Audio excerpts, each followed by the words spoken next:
Olá, queridos! Hoje aqui no canal Bendito nós vamos falar sobre o meu livro preferido, a Bíblia. Esse livro tem sido o meu livro-guia ao longo de toda a minha vida. Isso porque ele não é um livro comum, é o único livro que, quando você lê, o autor está do seu lado, interpretando e aplicando à sua vida tudo aquilo que você precisa saber para se conduzir com sabedoria ao longo da vida. Só de ler esse livro, você já é uma pessoa bem-aventurada, ou seja, mais do que feliz. É o que está escrito em Apocalipse, capítulo 1, versículo 3. E se você der ouvidos e guardar o que está escrito nele, aí é bênção completa para a sua vida.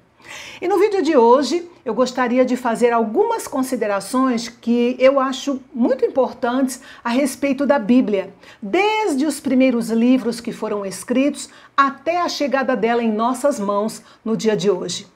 Eu condensei tudo neste vídeo e espero que a sua fé na Bíblia, como sendo a palavra de Deus, aumente ao ponto de você se tornar um leitor assíduo da Bíblia, ou quem sabe voltar a ser um leitor assíduo da Bíblia. Afinal, sem as orientações dessa bússola divina, as chances de nos perdermos no caminho da vida aumentam em 100%. Preparados? Então vamos começar.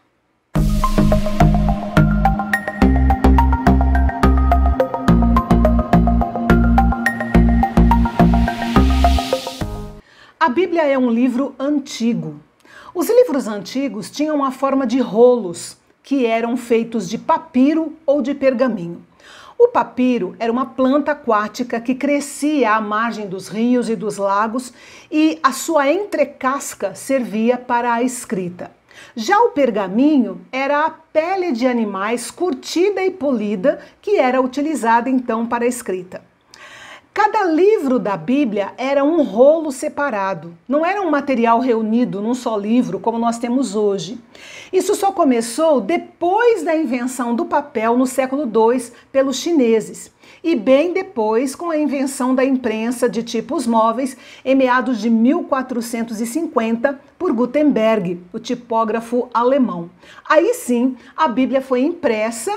Inclusive foi o primeiro livro a ser impresso e hoje nós temos tudo em um único livro, condensado e em um único volume na nossa mão. Você não vai encontrar a palavra Bíblia na Bíblia, só vai ler essa palavra na capa. Então, a gente pergunta de onde vem esse nome? Ele vem do grego, que foi a língua original em que foi escrito o Novo Testamento. Os gregos chamavam a folha de papiro preparado para a escrita de biblos. Quando tinham um rolo pequeno de papiro, eles chamavam de biblion. E quando tinham vários rolos pequenos de papiro, eles chamavam de Bíblia. Por isso, literalmente, a palavra Bíblia quer dizer uma coleção de livros pequenos, ok? Depois da invenção do papel, os rolos desapareceram, mas a palavra biblos permaneceu e deu origem a algumas palavras que são comuns para nós, como biblioteca, bibliografia e tantas outras mais que se originam dessa palavra grega. A Bíblia se divide em duas partes principais. Antigo Testamento, com 39 livros escritos em hebraico, com algumas partes em aramaico, e o Novo Testamento, com 27 livros escritos em grego, que era a língua mais conhecida e popular da época, o grego koiné, que era falado entre o povo. Assim como o inglês hoje, né? Todos esses 66 livros foram escritos num período médio de 1.600 anos e tiveram cerca de 40 autores diferentes. E aqui está um dos milagres da Bíblia. Os autores da Bíblia eram homens de diferentes profissões, diferentes classes sociais, diferentes atividades, que viveram em regiões, épocas e condições diferentes, distantes uns dos outros, e a maioria deles nem se conheceram. Mas os seus livros formam uma harmonia perfeita. Muitas vezes, um dos escritores começava um assunto e séculos depois, um outro escritor completava o mesmo assunto, com tanta riqueza de detalhes que somente um livro vindo de Deus podia ser assim. Se um livro humano fosse escrito nessas condições, seria uma verdadeira Babel literária, totalmente indecifrável. E nós ainda temos que lidar com aquela afirmação que nós ouvimos com uma certa frequência. Ah, mas a Bíblia é um livro que foi escrito por homens. Gente, mas é claro que foi escrito por homens. Mas a unidade que nós encontramos nos escritos desses homens, que viveram ao longo de mais de 1 milênio, mostra que havia um só autor, inspirando e dirigindo a escrita desses livros: Deus. É importante destacar que Deus não falou pelos homens como quem fala por um alto-falante.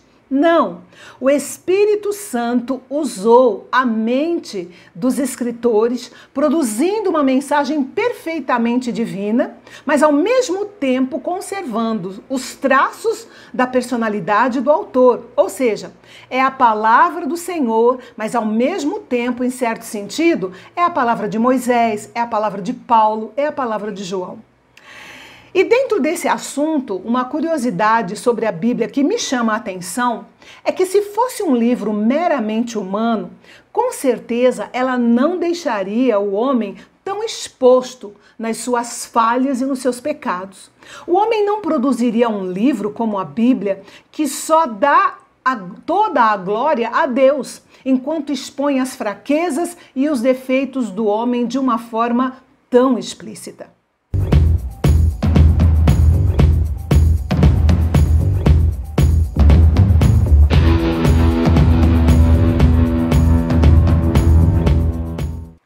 Todos os livros bíblicos apontam para um tema central: Jesus Cristo.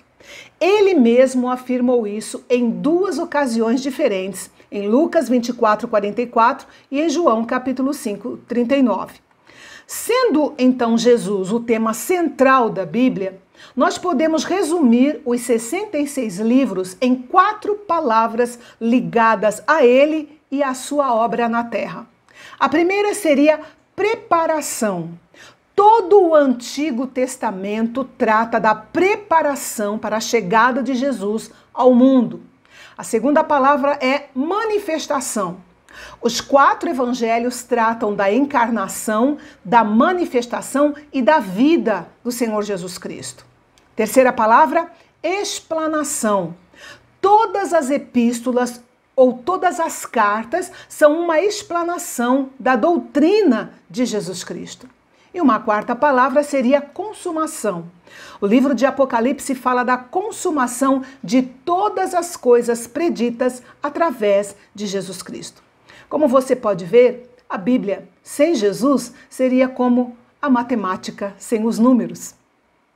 O que diferencia a Bíblia de todos os outros livros do mundo é justamente a sua inspiração divina. E o que é essa inspiração divina?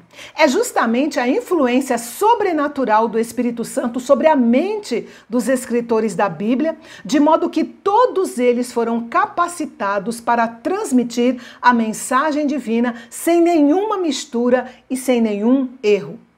Paulo escreveu sobre isso em 2 Timóteo, capítulo 3 e versículo 16. Ele disse: toda a Escritura, ou toda a Bíblia, é inspirada por Deus e útil para o ensino, para a repreensão, para a correção e para a instrução na justiça. A palavra inspirada aqui nesse versículo significa soprada por Deus. Não se refere aos escritores, mas àquilo que está escrito. E este é um ponto muito importante para nós considerarmos aqui. Em 2 Pedro, capítulo 1 e versículo 21, tem uma outra declaração importante.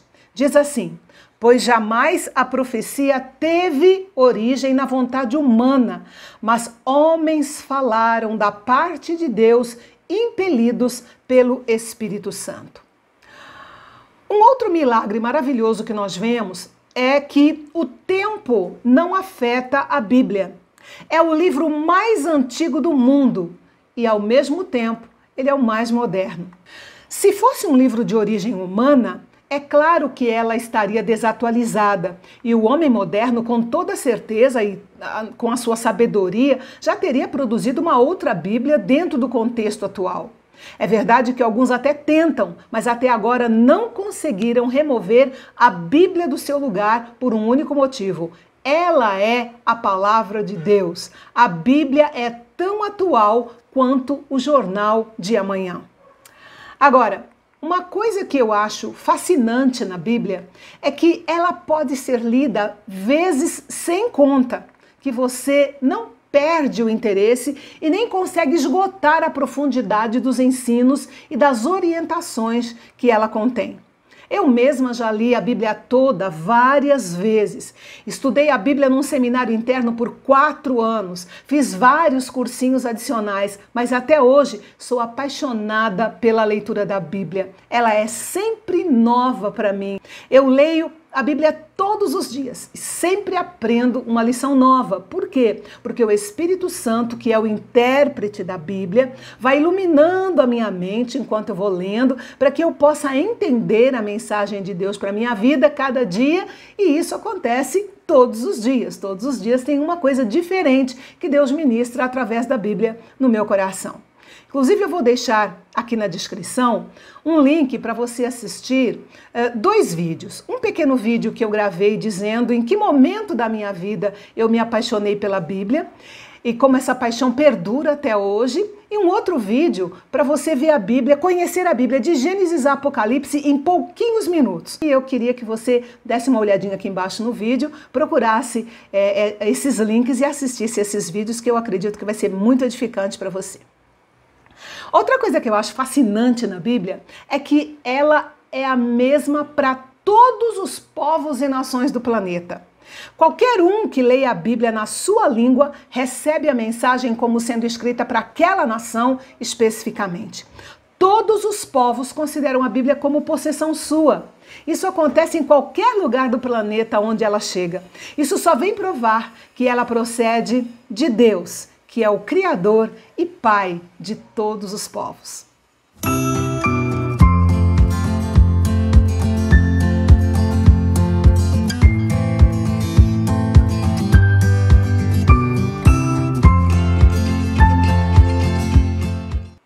A Bíblia foi preservada e chegou até nós através dos manuscritos, que, como o próprio nome diz, foram escritos à mão e preservado ao longo dos anos. Como Deus queria que a sua palavra fosse conhecida por todos os povos, ele usou o talento de homens fiéis que contribuíram para a tradução da Bíblia. Eu vou citar as mais conhecidas só para dar para você uma visão geral, mas haviam outras traduções que foram escritas ao longo do tempo.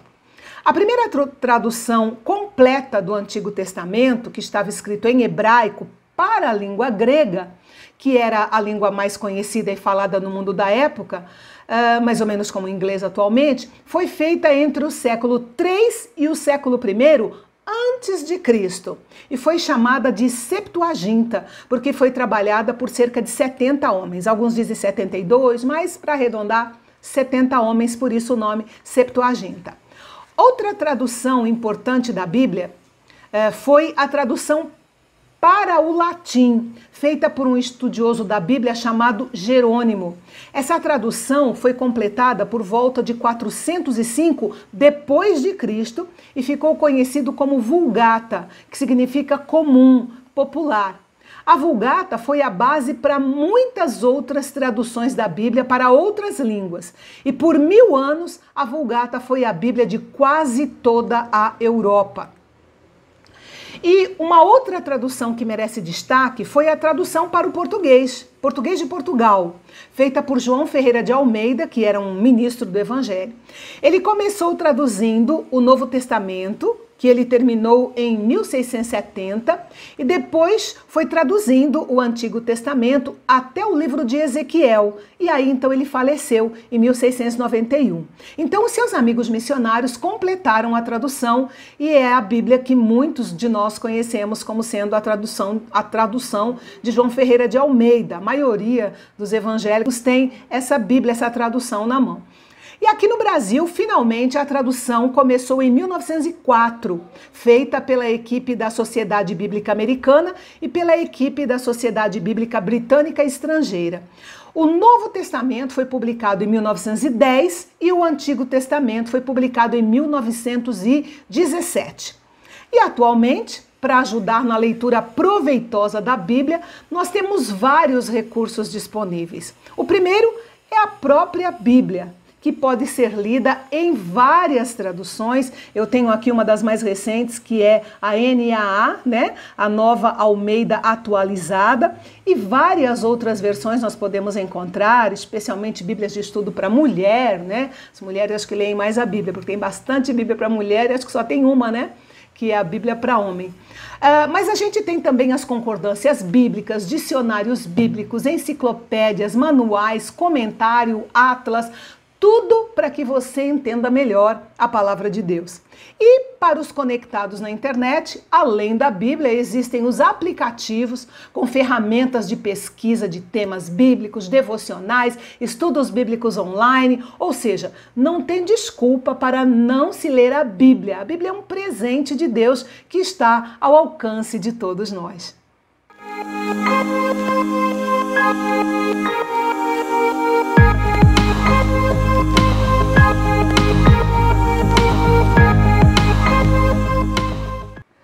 Nós estamos vivendo num tempo em que as pessoas são facilmente enganadas, por incrível que pareça, né? Mas sabe por quê? Porque as pessoas não têm familiaridade com o conteúdo da palavra de Deus. Por isso elas são tão facilmente enganadas. Elas preferem ler outros livros, livros de autoajuda, por exemplo, nada contra, mas a Bíblia não pode ser substituída por nenhum outro livro. Ela é única, ela e só ela é a palavra de Deus. Então, por isso eu queria desafiar você a descobrir ou redescobrir a Bíblia. Sabe por quê? Porque é através dela que Deus continua falando conosco. A leitura da Bíblia ou a leitura das Escrituras com a iluminação do Espírito Santo, seguida de prática, provoca transformações incríveis na nossa vida. É uma promessa de Deus que está lá em Isaías, capítulo 55 e versículo 11. Deus diz: assim também ocorre com a palavra que sai da minha boca. Ela não voltará para mim vazia, mas fará o que desejo e atingirá o propósito para o qual a enviei. A Bíblia é a boca de Deus falando conosco. Então, leia a Bíblia. Só assim ela vai cumprir o propósito de Deus que Ele tem para a sua vida. Ela vai tomar forma na sua vida, ela vai influenciar você ao comprar, ao vender, nas suas escolhas, no serviço, no falar, no se relacionar, enfim, em todas as áreas da sua vida. É preciso que a Bíblia seja lida com gosto, com intencionalidade, de uma maneira atenta e séria. Uma leitura feita com convicção de que Deus forma e transforma o leitor por meio da sua palavra. A Bíblia faz sentido para nós quando ela é crida e vivida. E no mundo onde se fala da pós-verdade, em que se acredita que não existe verdade absoluta, onde tudo é relativizado, um livro como a Bíblia choca. Mas basta olharmos para o mundo e os acontecimentos à nossa volta para nós percebermos que um livro como a Bíblia é extremamente necessário.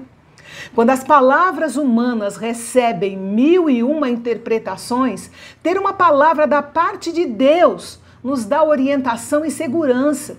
Por isso eu estou desafiando você a ler ou voltar a ler a Bíblia. Não a partir do que dizem sobre ela, mas a partir dela mesma, do seu valor como sendo a palavra viva de Deus ao homem. Ela tem resposta para todas as perguntas e questionamentos do ser humano. Ler a Bíblia é um exercício desafiante que mexe com as pessoas. Se o mundo de hoje é um mundo plural, isto é, um mundo com diversidade cultural e racial muito grande, ler a Bíblia é um exercício único, singular e extremamente eficiente. E eu quero encerrar com um versículo de Paulo que ele escreveu em Efésios, capítulo 4, versículo 16. O propósito é que não sejamos mais como crianças, levados de um lado para outro pelas ondas, nem jogados para cá e para lá por todo o vento de doutrina e pela astúcia e esperteza de homens que induzem ao erro. Sempre que eu leio esse versículo, eu lembro daquela ilustração do caminhão, que quando passa em alta velocidade numa estrada de terra, tudo aquilo que é leve vai atrás dele por causa do vento que a velocidade provoca. E é bem assim que são aqueles que são levados por todo o vento de doutrina. Escuta sobre uma religião ali, corre para ali. Escuta sobre um suposto milagre lá, ele corre para lá. E aí se decepciona, se volta contra Deus e não quer saber de mais nada, até vira ateu. Muito diferente de uma pedra que está à beira do caminho onde o caminhão passou. Mesmo com o vento que o caminhão provocou, a pedra tem peso e não se move do seu lugar. Assim são aqueles que leem a Bíblia e cultivam uma fé sólida no Senhor Jesus. Ele sabe que não precisa correr para lá e para cá, porque quando Deus quer abençoá-lo, ele vem ao seu encontro. Assim como ele foi ao encontro de tantos homens e mulheres da Bíblia que nós conhecemos e que foram ricamente abençoados por eles. Por ele. Enfim, saber que a Bíblia é um livro sem igual, que é o livro mais traduzido e vendido e que sua distribuição tem alcançado pessoas nos 4 cantos da terra, é motivo de muita alegria para nós cristãos. Quanto mais pessoas conhecerem a palavra de Deus, mais oportunidades de salvação surgirão. Logo, o número de salvos estará completo e então acontecerá o momento mais esperado por todos os cristãos do planeta. Jesus Cristo voltará para nos levar para junto dele. E se você crê como eu, diz aí um amém, bem alto. Eu espero que você tenha sido edificado, que você tenha crescido na graça e no conhecimento com o nosso vídeo desta semana. Na próxima semana, nesta série de estudos que nós estamos desenvolvendo sobre o nosso amigo Espírito Santo, nós vamos falar sobre uma necessidade de todos nós, que é sermos fervorosos no Espírito, que Paulo menciona lá em Romanos 12:11. Afinal, o que significa ser fervoroso no Espírito? Não perca essa reflexão, porque com certeza você vai mudar alguns dos seus conceitos e implementar novos hábitos à sua vida espiritual. Eu te espero lá. Deus te abençoe.